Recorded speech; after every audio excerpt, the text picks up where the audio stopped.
అంటే బలహీన విశ్వాసం చేసిన ప్రార్థన సైతం తీసుకుంటున్నాడు. విశ్వాసంలో బలహీనులైన వాళ్ళు చేసిన ప్రార్థన సైతం దేవుడు తీసుకున్నాడు. రాసుకో, విశ్వాస విషయమై బలహీనులైన వారు చేసిన ప్రార్థన సహా దేవుడు విని జవాబిచ్చాడు అని రాసుకో.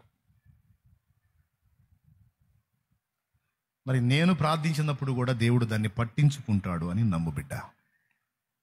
ఇక రెండవది, మీకు నమ్మకం కోసం లేచి నిలబడ్డాను, ముగిస్తున్నానని.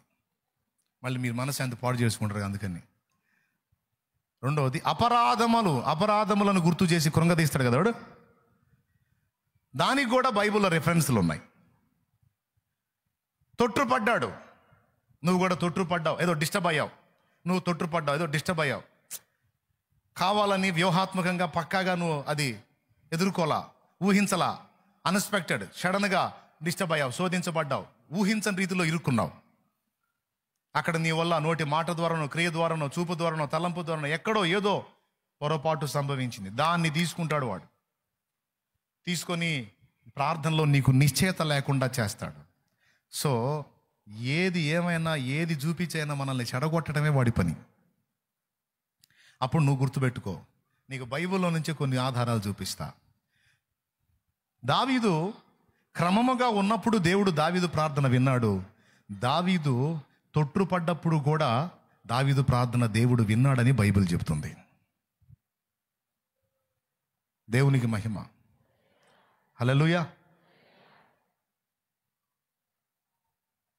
ఓడిపోయిన వారి దేవుడు అనే పుస్తకం చదివారా?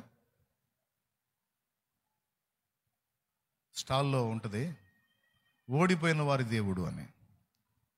అది తర్వాత ప్రియమైన అమ్మకు అనేది ఒకటి. 2 సేవకుల కొరకు. ప్రియమైన అమ్మకు అనే పుస్తకం నేను రాసింది కాదు, చాలా మందికి తెలియదు. అది ఒక చిన్నపిల్ల రాసింది. అది ఒక ఆడపిల్ల, ఒక చిన్నపిల్ల రాసిన పుస్తకం. అది నాకు నచ్చి ప్రింట్ చేయించా.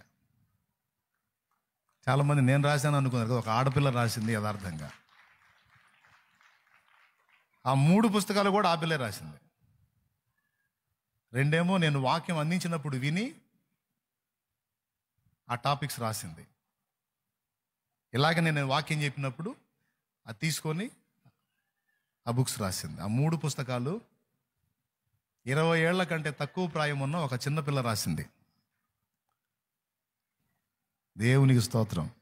దావీదు తొట్టుపడతాడు, డిస్టర్బ్ అవుతాడు, పొరపాటు పడతాడు, శాపం పొందుతాడు. ఆ శాపాన్ని అనుభవిస్తున్న వేళ దావీదు ఒక ప్రార్థన చేస్తాడు.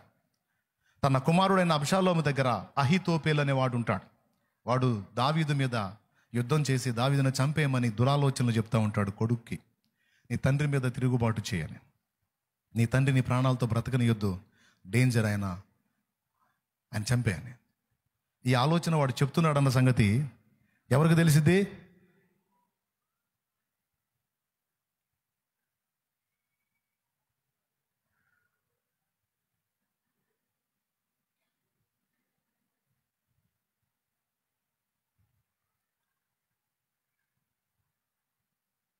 ఈరోజు కొన్ని స్పెషల్ స్ట్రోకులు కనపడుతున్నాయి.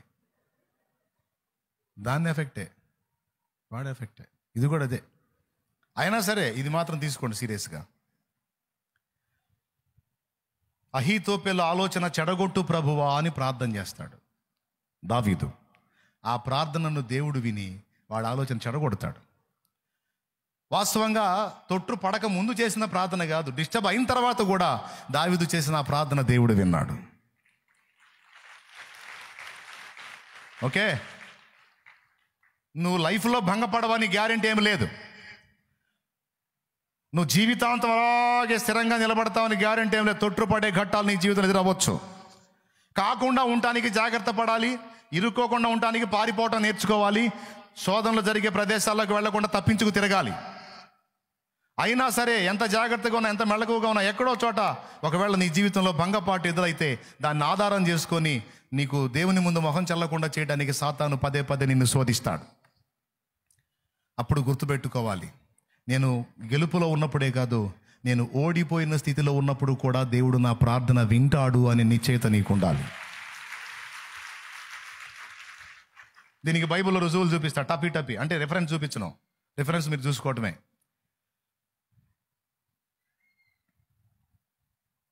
ఇప్పుడు దావీదు చెప్పాను, అహీతోపెల ఆలోచన చెడగొట్టవా ప్రభు అంటే ఆ చెడగొట్టాడు. సంసోను తేడాపడ్డాడు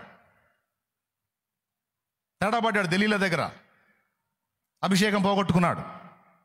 కానీ ఆ స్థితిలో ఉండి కూడా పడిపోయిన వారి మీద కృప చూపే దేవా దయచేసి నా ప్రార్థన ఆలకించమని సంసోను అడిగినప్పుడు దేవుడు అతన్ని అసహించుకోలేదు. ఆ స్థితిలో ఉన్న సంసోను ప్రార్థన దేవుడు విని వాళ్ళందరి మీద జయమిచ్చాడు. 2, 3 సౌలు పరమ దరిద్రమైన పనులు చేశాడు. సౌలు యాజకుల్ని చంపాడు, ప్రవక్తను ఇబ్బంది పెట్టాడు, దేవుని మీద తిరుగుబాటు చేశాడు అనేక సార్లు.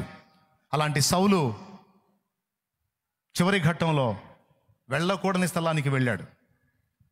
కర్ణపిశాచి దగ్గరికి వెళ్ళాడు. వాస్తవంగా కర్ణపిశాచి దగ్గరికి వెళ్ళినప్పుడు సమూయేలు కాదు రావాల్సింది, దయ్యం రావాలి. కానీ దేవుడు ఏం చేశాడో తెలుసా? అతడు వెళ్ళకూడని స్థలానికి వెళ్ళినా, అడగకూడని స్థలంలో అడిగినా సమూయేలే వచ్చేటట్టు చేశాడు. వచ్చింది సమూయేలే. కర్ణపిశాచి తంత్రం చేసే స్త్రీ దగ్గరికి వెళ్ళి సౌలు అడిగినప్పుడు వచ్చింది ఎవరు?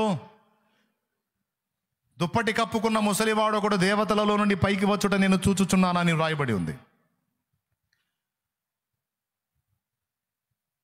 వచ్చినవాడు సమూయేలే.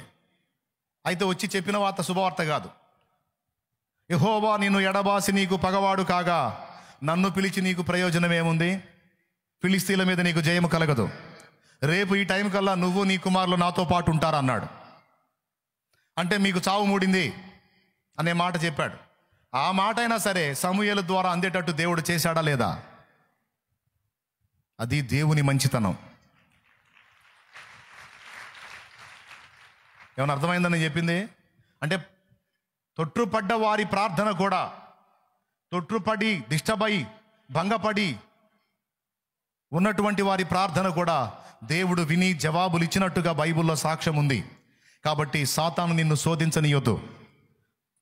డిస్టర్బ్ అయ్యావా, తొట్టుపడ్డావా, అట్లయితే పడ్డకాడ కూర్చోవద్దు.